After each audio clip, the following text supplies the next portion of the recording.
Good morning. It is a Monday morning. Thank goodness the sun came up really early today. I'm one of the only people currently in the US who is benefiting from daylight savings, in that now the sun rises before 6 a.m. So when I'm doing my pre-flight inspection, which is when I walk around the airplane and make sure it's in one piece and that everything is working, I actually have some light. And I don't have a flashlight, as I once mentioned, so I would just have to use the brightness of my iPad screen. Why I didn't use the flashlight, who knows? But yeah, today's flight was really good. I hadn't been in the plane since Friday, and although you might say, okay, stop being so spoiled, I was plane sick and air sick, and like I needed to get back up in the plane. There was no frost on the plane, which is a good sign, because it is cold in the mornings over here in New York.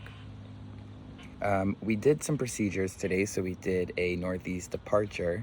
I feel more comfortable on the ATC, so that's the communication with the control tower. So, me and my instructor were kind of like back and forth on the microphone. I was kind of laughing at every mistake I made that he corrected me on, but, I'm learning slowly and being positive. Once we took off, we went all the way over again, the Long Island Sound. That's our go-to course. And we practiced again some stalls. And we definitely need to get a camera, because he's like, okay, practice the power on stall. And then I get into power on stall configuration. He's like, okay, you're forgetting the flaps. I was like, no, you said power on stall. He said, no, I said power off stall. He might have said power off stall, and I just went for the power on stall.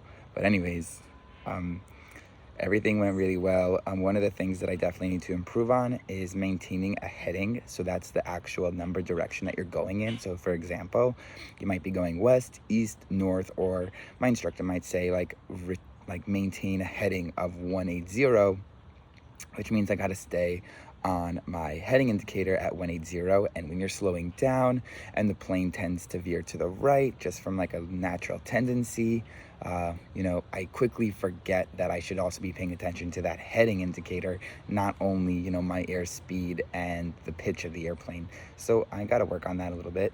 Then the last maneuver we practiced was actually harder than I thought it was going to be, which is like kind of maintaining an equal distance around a point that you circle.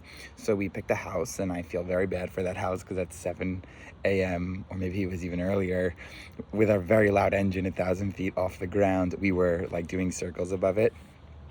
And you have to maintain the same distance across the entire house, and you think, okay, that's easy. But because of the wind, your airplane is pushed like in certain distances. So, and you have like faster ground speed based on where the wind is coming. So sometimes you might make like a really sharp turn, while other times you have to level out, and your turn is barely like 5 degrees of bank. So you're barely even feeling like you're turning, but you're maintaining the same distance from the house. So that was, if you look at like kind of like the map I'm going to post with this video, you'll see that we did a few of those circles, which were, just a little nauseating.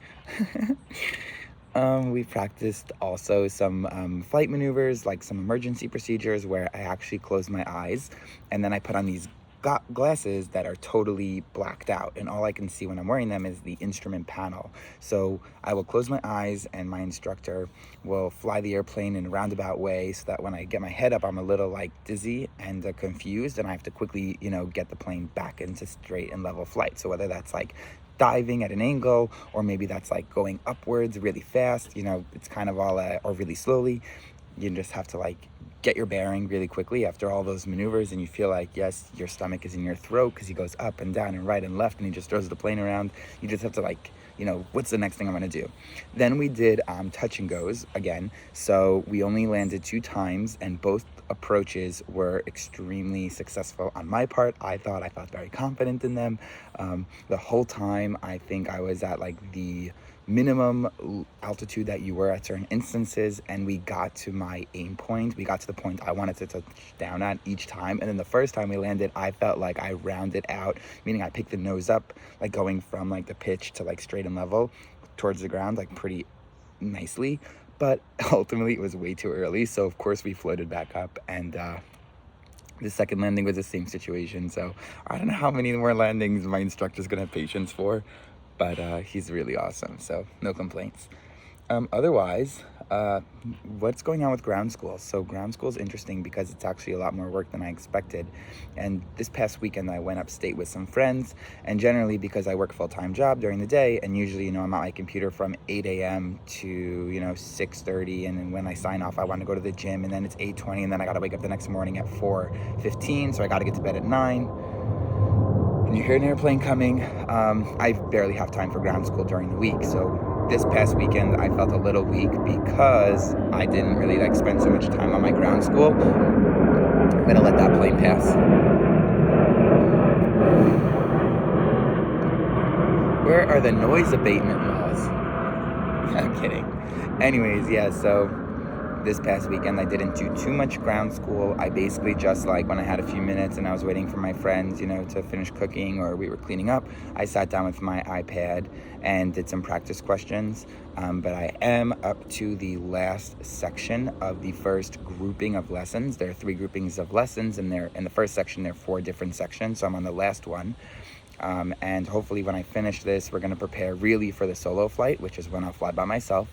And I currently have a take-home test that I have to complete before I do my solo, so I got some of that work to do. But again, my ground school is really only for the weekends, because once 8 a.m. comes most days, I kind of have to start working just to stay on top of my responsibilities. And, like I said, in the afternoon, unless I'm lazy and I don't go to the gym, which is actually, since I started going to the gym in the afternoon, I'm much lazier in the afternoon. So, if I don't go to the gym, I'll take out my ground school from 7 p.m. to 9 p.m. But if I do go to the gym, when I get home, I want to eat dinner. And like I said, got to get to bed. But everything is going really smoothly. We're going at a good pace. My instructor says I'm making good pace and doing well. So tomorrow we're off, and then we're back Wednesday, Thursday, Friday, and I think I'm gonna book Saturday and maybe Sunday. But yeah, it's all good. So with that, I'll end this video.